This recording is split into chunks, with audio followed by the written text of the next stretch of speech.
வசதி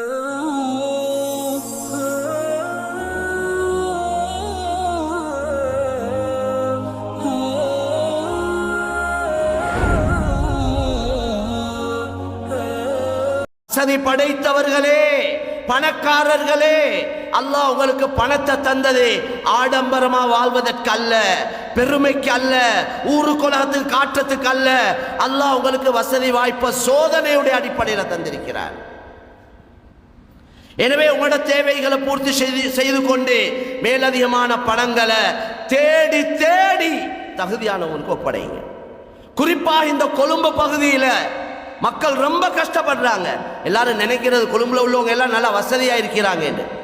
இறங்கி பார்த்தா தான் விளங்கும்.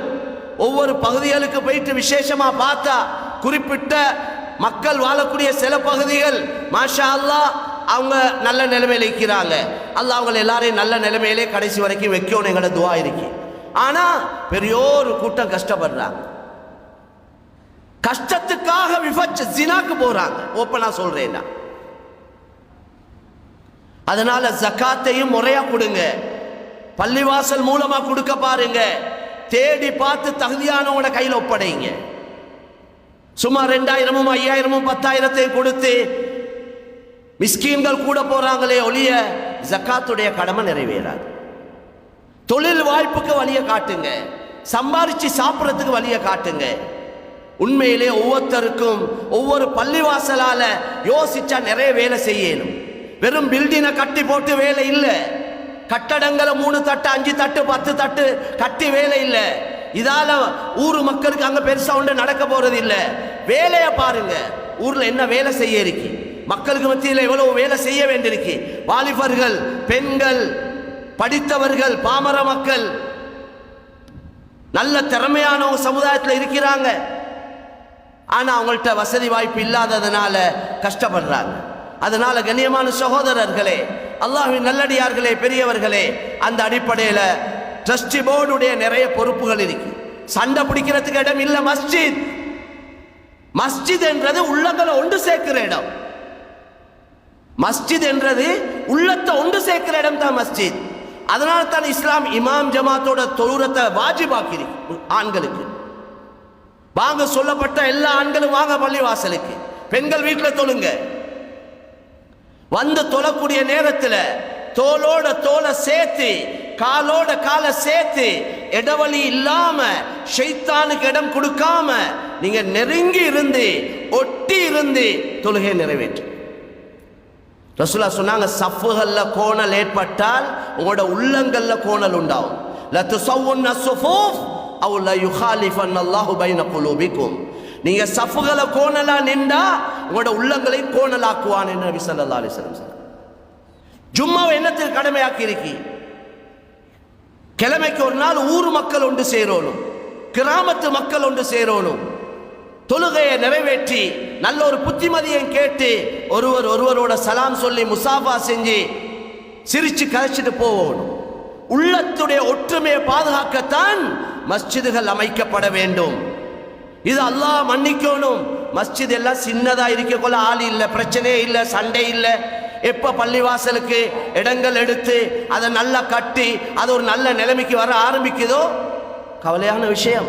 முழு நாட்டுல நிலைமை இது. நான் ஒரு குறிப்பிட்ட ஊரை சொல்ல இல்லை. அதனால மேலான கண்ணியமான சகோதரர்களே, பொறுப்புகளில் இருக்கக்கூடியவங்க நல்ல யோசனையோட செயல்பட வேண்டிய காலம். என்னையால சமுதாயத்துக்கு பிரச்சனை வந்துடக்கூடாது, ஊரு பிரிஞ்சிடக்கூடாது. ஏற்கனவே எங்களோட சொந்த விஷயத்துல அல்லாஹ் எங்கள்கிட்ட உங்கள்கிட்ட கேட்கிற கேள்விக்கு எப்படி தான் பதில் சொல்லி முடிக்க போறோமோ தெரியா. உண்ட வாலிபத்தை எப்படி கழிச்சாய், உண்ட வாழ்க்கையை எப்படி செலவழிச்சாய், நீ எப்படி சம்பாதிச்ச பணத்தை எப்படி செலவழிச்சாய், உனக்கு தந்த அறிவு ஆற்றலை கொண்டு எந்த அளவு செயல்பட்டாய், இந்த 5 கேள்விக்கு எப்படி தான் பதில் சொல்லி முடிக்க போறோமோ தெரியா.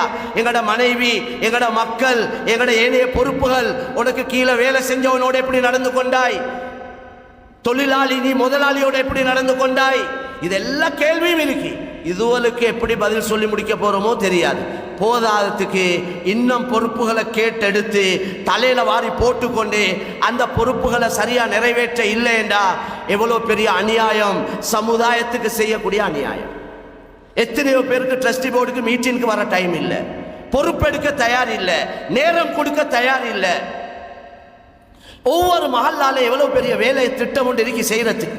அதனால கண்ணியமான சகோதரர்களே, அல்லாஹ்வின் நல்லடியார்களே, ஒற்றுமையாக இருந்து நாங்கள் செயல்படுவோம், மஸ்ஜிதுகளை பாதுகாப்போம், மஹல்லா வாசிகளுக்கு மத்தியில் செய்ய வேண்டிய உழைப்புகளை செய்வோம், ஜகாத் சதகாக்களை சரியா பார்த்து கேட்டு தகுதியானவங்கள கையில் நாங்கள் ஒப்படைப்போம். கண்ணியமான சோழர்களே, ஜகாத்துகளை இப்போ கணக்கை பார்க்க ஆரம்பிங்க. வருஷம் ரமலான்ல கொடுக்குறவங்க, அதுக்கு முந்தி கொடுக்குறவங்க இருப்பீங்க, பார்த்து கேட்டு உரிய காலத்தில் அதை நிறைவேற்றிடுங்க. இல்லைண்டா ஜக்காத்தை சரியா கொடுக்க இல்லைண்டா கடல்ல கரையில வரக்கூடிய அழிவு நாசம் ஜக்காத்தை நிறைவேற்றாததுனால தான் வருவதுண்டா. யாரு ஜக்காத்தை நிறைவேற்றுவாங்களோ சொத்து செல்வங்களுக்கு வர இருக்கக்கூடிய அழிவு நாசம் அந்த ஜக்காத்தோடே போயிரும் என்று சொன்னாங்க. எனவே கண்ணியமான சகோதரர்களே, அல்லாஹு தாலா எங்களோட வாழ்க்கையில மிஞ்சிருக்கக்கூடிய இந்த காலங்களை அல்லாஹ் விரும்பக்கூடிய நல்ல காரியங்களில் கழிக்க தௌஃபீக் செய்வான்.